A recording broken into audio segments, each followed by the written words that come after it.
하나님의 귀한 은혜가 여기 모인 우리 모두에게 함께하기를 간절히 소망합니다. 이사야 말씀을 통해서 하나님께서 우리에게 주시는 풍성한 은혜가 이곳에 넘치기를 축복합니다. 여러분들은 버리는 걸 잘 하시나요? 살 때 굉장히 합리적인 소비를 하고 버릴 땐 또 잘 버리시나요? 아무도 대답이 없으시네요. 우리는 이제 필요하다고 나의 삶에 아주 조금이라도 유익하게 할 것이라고 생각해서 어떤 것을 사기도 하죠. 그런데 막상 사고 나면 별로 유익하지 않다거나 별로 실용성이 없다거나 사고 나서 한 번도 쓰지 않고 모셔놓고 있는 것들이 있을 수 있습니다. 저는 그 펜을 굉장히 좋아하는데요. 그래서 이제 새 학기가 시작할 때쯤 이제 항상 교보문고를 갑니다. 거기 가면 이제 펜이 이렇게 막 여러 종류가 나오잖아요. 근데 이제 펜이 많음에도 불구하고 꼭 가면 뭘 하나씩 사와요.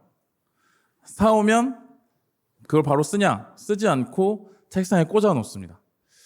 그래서 항상 후회해요. 이거 왜 샀지? 뭐 이런 생각을 하거든요. 근데 뭐 한 5천 원 뭐 이런 걸 사는 게 아니라 뭐 한 2만 원, 막 2만 5천 원 이런 걸 사니까 후회를 하는 거죠. 네. 비밀인데. 네. 쓰면 그 좋아 보이는 펜을 사면 뭔가 더 잘 써질 것 같고 잘 준비가 될 것 같고 뭐 공부하는데 좀 더 도움이 될 것 같고 그래서 좋은 필기류를 사는 걸 취미 삼아 하는데 식상은 실용적이지 않습니다. 근데 많아요. 필기류가 많아요. 근데 누가 빌려달라고 하면 빌려주고 싶지 않아요. 혹시 못 받을까 봐. 혹시 안 돌려주는 거 아니야? 이거 쉽게 못 구하는데 뭐 이러면서 이제 불려주기 싫은 것도 있죠. 그래서 막 제 책상을 보면서 이제 펜을 좀 정리해라, 좀 치워라 라고 하면 버리거나 안 쓰면 나눠주거나 하면 되는데 쉽게 그러지 못하는 게 제 모습입니다.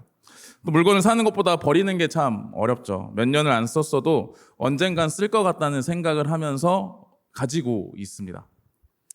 저희 집에 아이들이 셋이다 보니까 이제 3살 차이거든요. 첫째, 둘째 3살, 둘째에서 막내가 3살 차이예요. 이렇게 그러다 보니까 장난감이 약간 겹치지 않고 계속 다 다른 거예요. 그래서 이제 계속 꾸준히 모이게 된 거죠.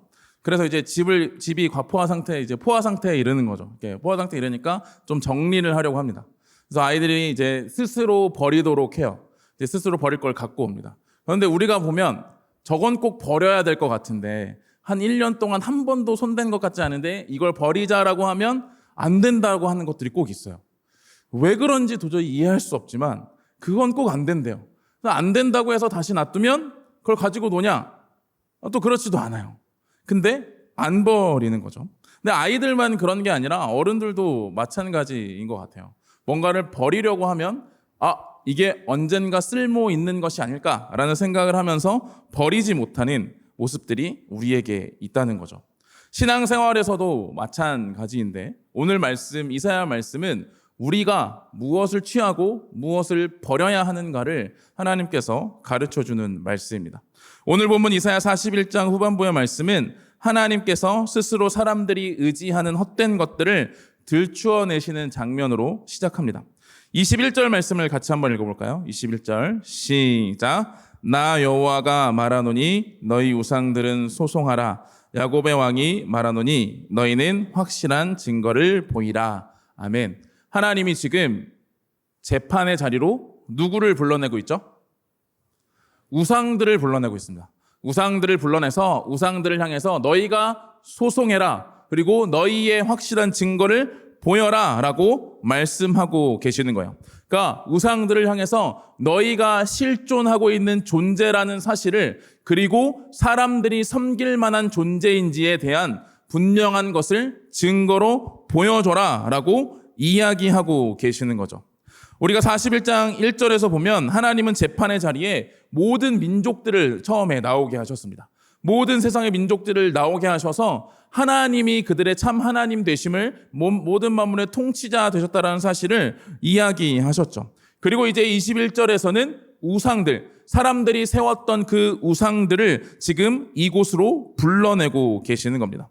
사람들이 왜 우상을 세웠냐면 이 41장 7절 말씀 보면 이렇게 말합니다. 목공은 금장색을 격려하며 망치로 고르게 하는 자는 매질꾼을 격려하며 이르되 땜질이 잘 된다 하니 그가 못을 단단히 박아 우상을 흔들리지 아니하게 하는도다. 그들은 우상을 만들어서 하나님이 이 세상을 통치하시고 다스리심으로 하나님께서 세운 한 왕이 그들의 나라와 그들의 민족들의 앞에서 전쟁과 그들로부터 승리를 거둘 것을 말씀하실 때 자신들을 지켜줄 우상을 만들었던 겁니다. 그들이 만든 우상들을 이제 하나님은 그 우상들에게 나아와 이 재판의 자리로 나아와서 자신들이 분명히 존재하는가를, 그 우상들이 실존하는가를 분명히 보여줄 증거를 제시하라라고 말씀하고 계시는 것이죠. 사람들이 의지할 만한 존재인지, 정말 그 사람들이 만든 우상들이 실제하고 있는지를 그 증거로 보여라라고 말씀합니다. 그러면서 그 실존의 증거, 실제로 그들이 능력이 있고 실제하고 있다는 사실에 대한 증거를 다음과 같이 진술하라고 말씀합니다.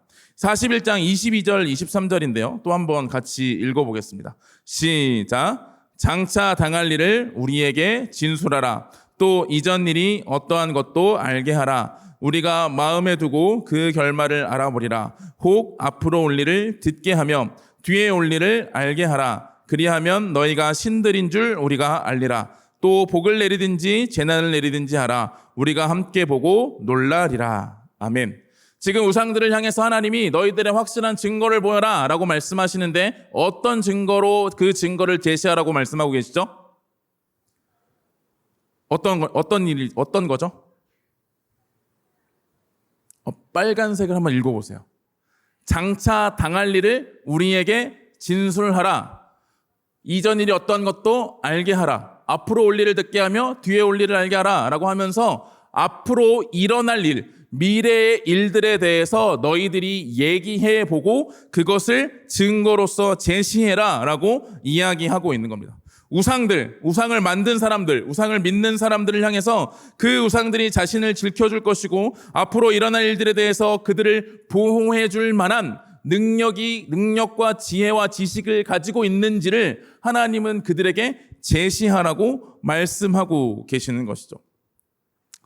더불어 앞으로 일어날 일뿐만 아니라 이전에 있었던 일도 제시하라, 말하라 말씀하면서 지금 하나님께서 만물을 창조하시고 다스려가는 그 역사를 자신이 드러내셨듯이 이 우상들에게도 동일하게 하나님과 같이 과거의 일들을 해석하고 그 해석을 통해서 앞으로의 일들을 제시하고 이야기해 봐라 라고 말씀하고 있는 겁니다. 단순히 미래를 예측하는 걸 우상들에게 요구하시는 게 아니라 이 세상을 통치하시고 다스리는 그 존재로서 과거의 일들, 현재의 사건에 대한 의미들, 그리고 앞으로의 일들을 그것을 통해서 제시하라고, 증거로 제시하라고 말씀하고 있는 것이죠. 그 스스로를 증명할 수 있는 방법으로 바로 이 모든 세상이 어떻게 흘러가고 있는지를 제시하라고 하나님은 우상들에게 요구하고 있는 겁니다. 면접을 보면 내가 누군지를 이야기를 해야 되죠. 그리고 내가 어떤 삶을 살았고 어떤 자인지, 그리고 내가 이곳에서 어떤 일을 할 수 있는지를 이야기를 해야 되잖아요. 스스로 증명해내야 됩니다. 자기소개서에 쓴 것뿐만 아니라 실제로 면접을 보면서 자기에 대해서, 자신에 대해서 증거를 제시하고 이야기할 수 있어야 하는 거죠. 그 모습이 우리의 삶에서도 동일하게 나타나고 있지 않습니까? 제가 이제 동광교회 이제 6년 전에 면접을 봤거든요. 면접을 볼 때 그때 담임 목사님이 이제 교구 사역자를 뽑는데 교구 사역자를 뽑는 자리에서 저한테 면접을 보면서 교구 사역을 할 수 있겠냐? 교구 사역이 괜찮아 맞을 것 같냐라고 얘기를 하셨어요.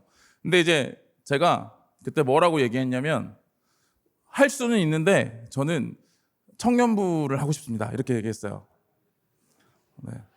이렇게 과거에 그 전에 교회에서도 청년부를 5년 했고 청년부를 더 하고 싶다라고 했는데 담임 목사님이 그 얘기를 들으시고 전혀 반응하지 않으시고 교구로 저를 보내셨죠. 네. 제 스스로를 증명해내지 못한 거예요. 그렇죠? 우리는 그 면접의 자리에서 나의 존재를 증명하고 내가 앞으로 무엇을 할 수 있을 것이다라고 생각할 때 그 생각을 가지고 과거의 일들과 현재의 것을 가지고 미래를 제시해야 하는 거죠. 그래야 내 존재가 드러나는 것처럼 지금 하나님은 우상들을 향해서도 너희들이 실제로 존재하는 존재라면 그것을 보여주고 가르쳐줘라 라고 이야기하고 있는 겁니다. 그런데 우상은 스스로를 증명할 수 없죠. 왜냐하면 그 우상들은 사람이 만들었기 때문입니다. 이사야 40장 우리가 봤던 말씀인데 19절 20절 말씀은 이렇게 말합니다. 우상은 장인이 부어 만들었고 장색이 금으로 입혔고 또 은사슬을 만든 것이니라. 궁핍한 자는 거제를 드릴 때에 썩지 아니하는 나무를 택하고 지혜로운 장인을 구하여 우상을 만들어 흔들리지 아니하도록 세우느니라. 아멘. 하나님은 우상이 어떤 존재인지를 분명하게 말씀하시죠. 누구에 의해 만들어졌다고요? 사람에 의해, 장인에 의해 만들어진 존재. 그리고 장인의 어떤 만든 존재의 가치에 따라서 그 가치가 매겨지는 존재. 그리고 사람이 아니면 그것을 흔들리지 않도록 세울 수 없는 존재가 바로 우상이다라는 사실을 하나님은 분명하게 이야기하고 계십니다. 그래서 실존하지 않는 그들은 아무런 답도 할 수 없는 거예요. 우상은 실존하지 않기 때문에 하나님 앞에 하나님이 그들의 재판장에 나와서 너희를 증거해라 라고 이야기해도 아무것도 제시하고 이야기할 수 없었다는 것이죠. 그러나 하나님은 그들 앞에 하나님께서 과거에 어떻게 행하셨고 무슨 일을 이루셨으며 현재 무엇을 계획하고 계시고 어떤 일을 이루어 가실지를 가르쳐주고 선포하셨다는 겁니다. 우상들은 철저히 무능한 존재들이라는 것이죠. 그들은 하나님의 질문 앞에 재판장에 나와 증거를 제시하라는 그 물음 앞에 아무것도 보여줄 수 없는 존재들이었음을 이야기하는 겁니다.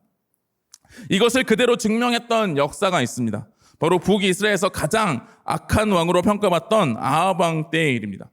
이스라엘의 역사에서 가장 악한 왕이라고 성경은 말하는데요. 열왕기상 16장 30절에서 33절 보면 아합에 대해서 설명합니다. 아합이라고 설명하면서 느바데 아들 여로보암의 죄를 따라 행하는 것을 오히려 가볍게 여겼다라고 하면서 여로보암보다 더 악한 왕이다라고 이야기하고 33절에 보면 이스라엘의 모든 왕보다 심히 이스라엘 하나님 여호와를 노하시게 했던 존재가 아합 왕이라는 겁니다. 왜 그러면 아합 왕이 그렇게 악한 존재였느냐? 바로 여로보암의 죄를 따라 우상을 섬기는 것에 머물러 있는 것이 아니라 금송아지를 섬기는 것에 머물러 있는 것이 아니라 바알이라고 하는 신을 이스라엘에 데려와서 그 이스라엘의 신전을 세우고 그곳에서 바알을 섬기도록 했다는 것이죠. 아무도 실존하지 않는, 실제하지 않는 그 바알을 가져와서 이스라엘 백성들에게 섬기도록 했다는 겁니다. 그래서 그 당시에 그 바알 선지자들을 물리치고 그 바알이 아무런 능력이 없다는 것을 드러내시기 위해서 하나님이 사용하신 선지자가 있습니다. 누굴까요? 그렇죠. 엘리야입니다. 우리가 많이 들어봤죠. 엘리야와 바알 선지자 450명과의 대결이었습니다. 갈멜산에서 그들이 싸움을 시작합니다. 치고받고 450대 1로 싸우는 게 아니라 제단을 쌓아놓고 거기에 제물을 올려놓습니다. 그리고 그 제물을 올려놓고 그 제물에 불을 붙이지는 않고 그들이 믿는 신에게, 엘리야는 하나님께, 바알의 선지자는 바알에게 간구하고 기도해서 불이 떨어져서 그 불이 제물을 불사르면 그것이 참된 신이고 참된 하나님이다 라고 하면서 전투가 벌어지게 된 거죠. 그러니까 바알 선지자들이 그래서 송아지를 잡아서 그 일을 행합니다. 처음에 먼저 그들이 행하는데 열왕기상 18장 26절 보면 이렇게 나옵니다. 우리 같이 한번 읽어볼까요? 시작. 그들이 받은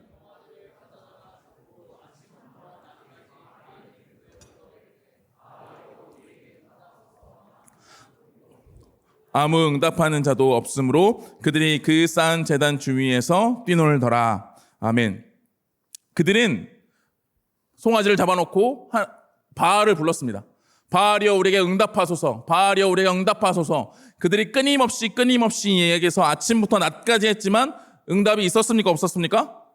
없었습니다. 아무 소리도 없었고 아무 응답도 없으니까 그들이 이제 간구하는 것에서 멈추지 않고 막 몸을 움직이면서 무엇인가 행위를 했던 것 같아요. 그래서 27절은 이렇게 말합니다. 정오에 이르러는 엘리야가 그들을 조롱하여 이르되 큰 소리로 부르라. 그는 신인즉 묵상하고 있는지 혹은 그가 잠깐 나갔는지 혹은 그가 길을 행하는지 혹은 그가 잠이 들어서 깨워야 할 것인지 하매 라고 엘리야가 조롱하는 장면이 나옵니다. 그러니까 엘리야를 보니까 약간 그 쇼미더머니 나가도 될 것 정도로 그 굉장히 아픈 곳을 찌르잖아요. 야, 니들의 신이 자고 있는지 묵상하고 있는지 좀 더 큰 소리로 해봐. 이러는 거예요. 니들의 신이 잠깐 나갔나 보다. 되게 야비하고 이제 옆에 있으면 한 대 때리고 싶은 조롱을 지금 엘리야는 하는 겁니다. 그들이 믿는다고 하는 그 바알의 신이 존재하지 않음을 엘리야는 조롱하는 거죠. 뭐 실제로 그가 잠깐 나갔거나 뭐 길을 어떤 딴 길을 가고 있거나 잠깐 잠이 드는 것이 아니라 그것이 실제하지 않다라는 걸 이야기하고 조롱하고 있는 겁니다. 그러자 그들이 더 큰 일을, 더 몸을 움직이는 것, 뛰노는 것에서 멈추지 않고 더 많은 것을 행합니다. 28절, 29절을 보면 이렇게 나옵니다. 이에 그들이 큰 소리로 부르고 그들의 규례를 따라 피가 흐르기까지 칼과 창으로 그들의 몸을 상하게 하더라.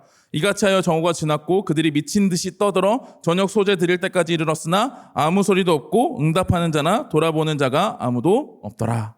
아멘. 그들이 뛰노는 것으로 간구하는 것에서 멈추지 않고 거의 막 몸을 움직이면서 하다가 이제는 안 되니까 그 바알 신을 섬기는 규례대로 어떻게 해요? 그들의 몸을 자해하기 시작합니다. 피를 흘리는 거예요. 그 피를 보면서 바알의 신이 자신들의 기도에 응답할 것이라는 거죠. 그런데 그것도 되지 않으니까 정오가 지나서 그들이 미친 듯이 떠듭니다. 그러니까 미친 듯이 떠들었다는 건 막 소리 지르며 광분하고 그들이 제정신이 아닌 상태로 무엇인가를 행하는 모습을 보여주는 거죠. 그런데 응답이 있었습니까? 없었습니까? 아무 소리도 없었다라고 말합니다. 그것은 바알이 실제로 존재하는 것이 아니라는 사실을 성경은 보여주고 있는 것이죠. 그 바알 선지자들의 제사 이후에 엘리야가 그곳에 제단을 쌓고 그 위에 제물을 올려놓습니다. 그리고 엘리야는 그곳에 도랑을 파고 그 주위에 도랑을 파고 그 제물 위에 물을 붓습니다. 진짜 좀 한 대 때리고 싶은 그 조롱에 섞인 모습이 있어요. 그냥 해도 되잖아요. 근데 야 봐라, 우린 물을 부어도 하나님이 불을 내릴 거다. 이 물까지도 다 타게 하실 거다라고 하면서 그들에게 하나님의 실제 모습을 드러내고 보여주는 것이죠. 그래서 엘리야가 기도했을 때 하나님이 바로 응답하셔서 그 불이 떨어져 모든 물을 마르게 하고 재물을 태우는 일이 일어나게 됩니다. 그러면서 하나님이 이스라엘 백성들에게 말씀하세요. 누가 참 하나님인지 너희는 선택하라. 머뭇머뭇거리지 말고 하나님을 따르라 라고 말씀하고 계셨다는 거죠.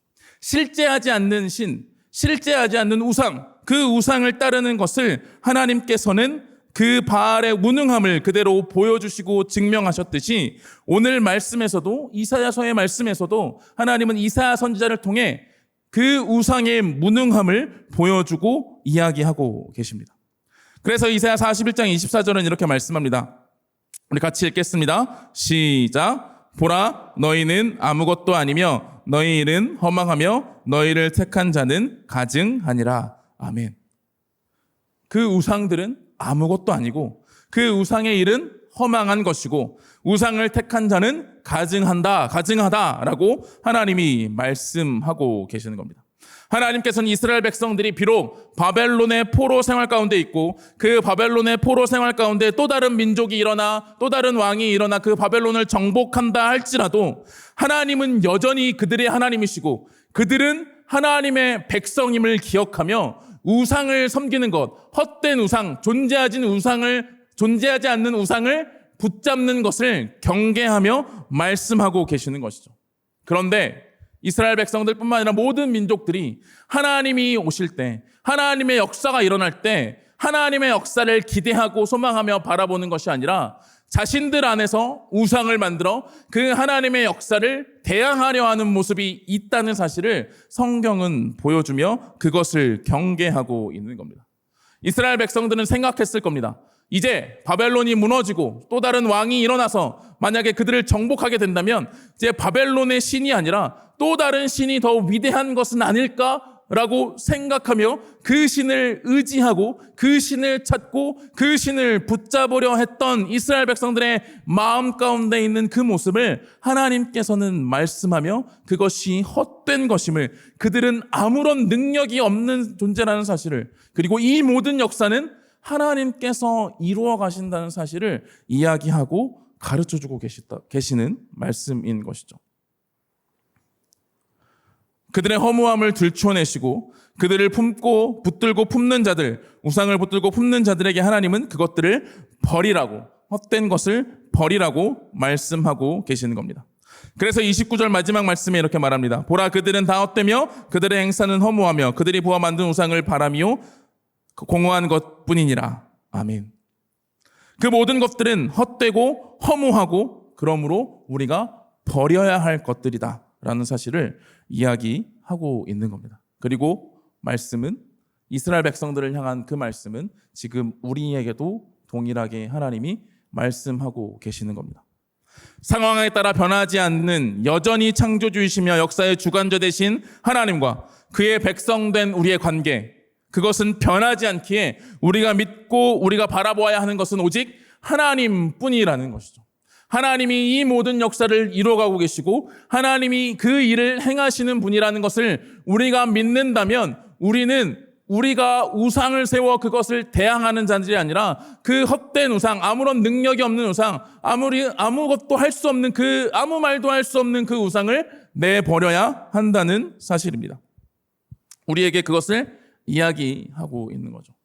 그러면 우리가 버려야 할 우상이란 게 뭘까요? 사실 우상이라는 실체를 우리는 섬기지 않죠. 구약시대처럼 바알 신을 찾는다거나 아세라 신을 찾는다거나 다른 신들을 찾는다거나 어떤 우상을 만들어서 무엇인가를 만들어서 장인이 만들어서 그것을 지니고 다닌다거나 우린 이런 일들을 지금은 행하지 않습니다. 그래서 우리는 때론 내가 지금 우상을 가지고 있지 않으니까 이것을 버리라고 하는, 난 원래 없으니까 라고 생각할지 모르죠. 그거는 1차원적으로 우리가 우상을 바라보는 관점입니다. 우상이라고 하는 개념은 바로 하나님이 일하고 계시는데, 하나님이 역사하고 계시는데 우리가 그것에 대항하기 위하여 내가 붙잡는 무엇인가를 이야기하는 겁니다. 하나님이 이 세상을, 나의 삶을, 나의 인생을 인도해 가시는데 내 인생에 그것보다 더 중요하고 필요하다고 생각하는 그것이 우상이라는 것이죠. 하나님의 역사와 하나님의 인도하심과 하나님의 백성된 존재의 우리의 삶은 하나님께서 신실하게 인도해 가고 계시고 어떠한 상황과 환경이라도 그것은 변하지 않는 것인데 우리는 그것에 두려움을 느끼고 우리는 그것이 눈에 보이지 않는다고 생각해서 걱정하고 근심하며 세상의 것들, 내가 바라볼 때 그것들이 나를 살게 해줄 것이라고 여겨지는 것들을 우상으로 삼는다는 겁니다. 그게 우상이라는 거죠. 지금 이 시대의 가장 큰 우상은 아마 돈일 겁니다.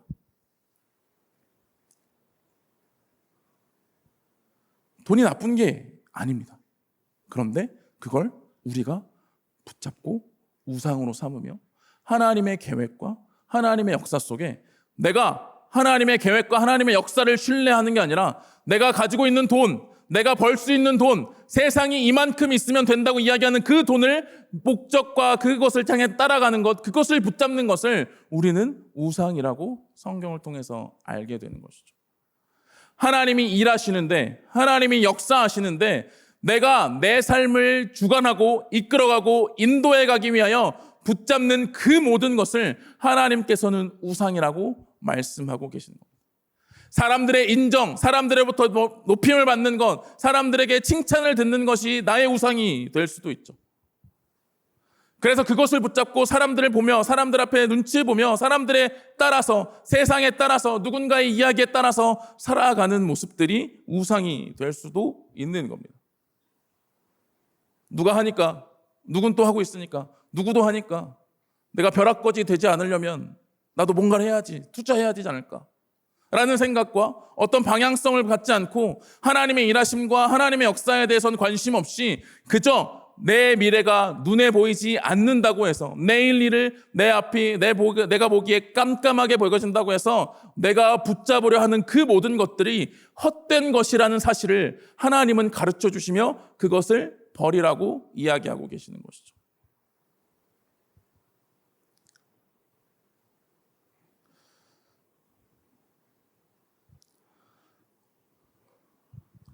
그리고 가장 중요하게 버려야 할 것은 바로 그 우상을 만들어 붙잡는 우리 자신입니다. 우리의 가장 큰 우상은 무엇이냐면 돈, 명예, 사람들의 인정 아닙니다. 바로 나 자신입니다. 왜 돈을 붙잡습니까?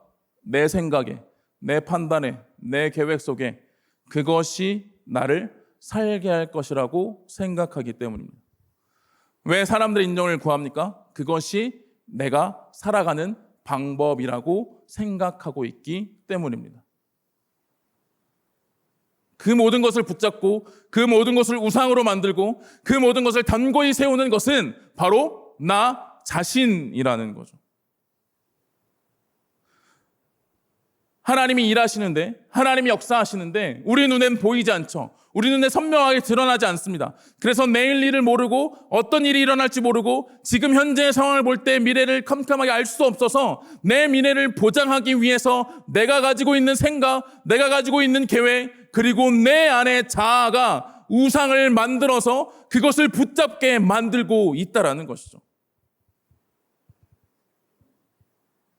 하나님의 일하심을 대항하며 하나님의 일하심을 거스르며 내 스스로 우상을 만들고 있는 겁니다. 우리는 쉽게 얘기합니다. 세상이 그것을 가르쳐 주니까 세상에 대항하여 싸우는 것이 우리의 모습이어야 한다. 네, 그것도 틀린 말은 아닙니다. 그런데 실상 세상이 이야기해도, 세상이 가르쳐줘도, 사단이 우리의 귀에 속삭여도 그것을 붙잡는 것은 누구냐면 바로 나 자신이라는 거죠. 내가 우상이라는 겁니다. 내 생각이 우상이고, 내 자아가 우상이고, 내 자존심이 우상이고, 내 계획이 우상이 되어서 하나님의 일하심이 내 계획과 다른 것 같고, 하나님의 말씀이 내 생각과 다른 것 같고, 하나님의 역사는 내가 바란 것과는 전혀 기대하는 것과는 다른 모습으로 나타날 때 우리는 우상을 만들어 하나님 앞에 대항하려 하는 존재로 서 있을 수 있다는 것이죠. 그래서 하나님은 우리에게 말씀합니다. 그 헛된 것을 버리라고. 그 헛된 것을 죽이라고. 그런데 우리가 할 수 있나요? 계속 내 안에서 나오잖아요. 계속 그런 것들이 생각나잖아요. 앞날을 모르니까, 내일 일을 모르니까 자꾸 내 안에서 무엇인가를 들춰내서 내가 그것을 잡고 싶어 하는 거죠. 그 끊임없이 나오는 우리의 자아를 우리가 버리지 않으면, 우리가 버려내지 않으면 우리는 하나님의 일하심에 대항하여 우상을 만드는 존재들과 같은 모습으로 서 있을 수 있다는 것을 성경은 분명하게 말하는 거죠. 그런데 우리가 하지 못한다는 거, 우리가 그것을 다 버려낼 수 없다는 거, 우리가 그것을 우리의 힘과 능력으로 버릴 수 없다는 걸 하나님은 너무나도 잘 아십니다. 그래서 그 우리의 자아를, 우리의 죄된 자아를 대신하여 나를 죽이도록 대신 죽으신 분이 계신 것이죠. 그분이 바로 예수 그리스도이신 겁니다. 우상을 만드는 헛된 내 자아, 우상을 만드는 헛된 내 계획과 내 생각, 내 지식과 내 판단을 하나님 앞에 내려놓도록 만들기 위하여 하나님은 예수 그리스도를 통해 나를 죽이고 예수 그리스도로 살아가는 존재로 우리를 바꿔 가시는 분이 바로 하나님이라는 사실을 우리는 기억해야 하는 것이죠. 나는 나를 죽일 수 없습니다. 나는 나를 버릴 수 없습니다. 나는 나의 자신이 너무 소중한 존재이기 때문에 내 자아를 나는 버릴 수 없습니다. 그러나 예수 그리스도께서 나를 위하여 죽으심으로 내 자아가 그 십자가에 함께 못 박히도록 만드신 분이 바로 우리의 하나님이시라는 거죠. 그래서 갈라디아서 2장 20절은 이렇게 말합니다. 우리 같이 한번 읽어보겠습니다. 시작. 내가 그리스도와 함께 십자가에 못 박혔나니 사는 것이 아니요 오직 내 안에 그리스도께서 사시는 것이라. 이제 내가 육체 가운데 사는 것은 나를 사랑하사 나를 위하여 자기 자신을 버리신 하나님의 아들을 믿는 믿음 안에서 사는 것이라. 아멘. 하나님은 우리의 자아를 예수 그리스도의 십자가와 함께 못 박기를 원하십니다. 우리는 이미 그리스도와 함께 우리의 자아가 십자가에 못 박혀 우리의 자아가 버려진 존재, 죽은 존재가 되었다는 사실을 하나님은 우리가 알기를 원하십니다. 그래서 자꾸 내 자아를 끌어내서 우상을 만드는 자가 아니라 그 모든 것이 우리와 함께 죽었으니 이제는 내가 사는 건, 내 자아가 사는 건, 내 계획이 사는 것, 내 생각이 나를 살게 하는 것이 아니라 그리스도께서 나를 살게 하신다는 사실을 우리가 알고 나아가기를 하나님께서는 원하시는 것이죠. 우리의 인생은, 우리의 삶은 예수 그리스도로 말미암아 그리스도인 된 우리의 삶은 이제 내 자아로 사는 삶이 아니라 우상을 붙잡는, 우상을 만드는 내 자아로 사는 삶이 아니라 그 모든 것을 십자가에 못 박으신 예수 그리스도로 사는 것이라는 사실을 우리에게 가르쳐 주고 계시는 겁니다. 그래서 우상을 만들던, 우상을 붙잡던, 우상을 견고히 세우려던 우리는 이미 죽었고 그리스도와 함께 살아서 그리스도로 살아가는 존재로 우리를 변화시키셨음을 우리가 알기를 원하고 계시는 겁니다. 헛된 것을 버리라 말씀합니다. 그러나 헛된 것을 우리는 버릴 수 없습니다. 우리가 기억하고 우리가 생각하고 우리가 붙잡아야 하는 것은 무엇이냐면 예수님이 그것을 버리게 하셨다는 겁니다. 예수님이 이미 버리게 하셨습니다. 예수님이 이미 내 삶을, 내 자아를, 내 생각을 십자가에 같이 못 박으셨습니다. 그리고 이제 우리는 그리스도와 함께 살아가는 존재입니다. 그래서 상황이 어떻든, 환경이 어떻든, 어떤 문제를 가지고 있든 우리가 그 문제에 둘러싸여서 하나님을 왜곡하고 내 자신을 왜곡하며 나의 존재를 무너뜨리고 나의 존재를 절망으로 몰아넣는 자들이 아니라 이제 나는 헛된 것을 버리고 그리스도와 함께 된 하나님의 존귀한 자녀이니 그 하나님의 사랑은, 그리스도를 내어준 그 하나님의 사랑은 변함이 없기에, 그리고 그 사랑으로 세우신 하나님의 자녀됨은 결코 흔들리지 않기에 나는 그리스도로 살아가는 존재임을 기억하며 확신하며 살아가라고 우리에게 말씀하고 계시는 겁니다. 사랑하는 동가의 청년 여러분, 저와 여러분은 그리스도로 사는 자들입니다. 그 헛된 것을 그리스도께서 우리가 버리게 하셨습니다. 그리스도로 이미 우리를 버리게 하셨습니다. 내 자아를 버리게 하셨습니다. 내 생각, 내 판단, 내 계획을 내려놓게 하셨습니다. 그리고 그리스도로 살게 하셨습니다. 우린 이것을 뭔가 더 채워가야 되고 더 알아가야 되고 더 그리스도를 내 마음에 조금씩 채워가야 된다고 생각하지만 아니요. 이미 그리스도께서 이루신 겁니다. 그리고 그 이루심으로 우리가 살기를 원하시는 거죠. 우리가 해야 하는 건 그것을 기억하는 겁니다. 예수님이 십자가에 못 박히실 때 내 자아가, 내 생각과 내 계획이 그 앞에 함께 못 박혔음을, 그리고 이제 나는 그리스도로 살아가는 존재라는 사실을 우리가 기억하며 확신하며 나아가는 저와 여러분이 되기를 간절히 소망합니다. 그래서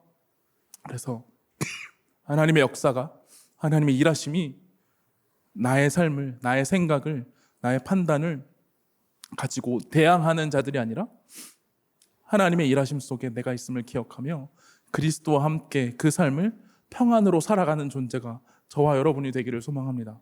무슨 상황과 어떤 환경 가운데 우리가 둘러싸여 있어도 우리는 변하지 않는 하나님의 존귀한 백성입니다. 그 백성된 우리의 정체성과 자아를 믿고 우리의 존재를 믿고 담대히 살아가는 저와 여러분이 되기를 소망합니다. 하나님이 이사야 41장의 말씀에 10절 보면 두려워하지 말라라고 말합니다. 이것을 보면 이 두려워함은 우리의 문제들, 우리 옆에 놓여있는 상황들, 이 상황들에 대한 두려움에 대한 하나님의 말씀일 수도 있습니다. 그러나 동시에 그 안에는 내 자아가 사라졌다고, 내 생각이 없어졌다고, 내 계획이 실패했다고 두려워하지 말라는 겁니다.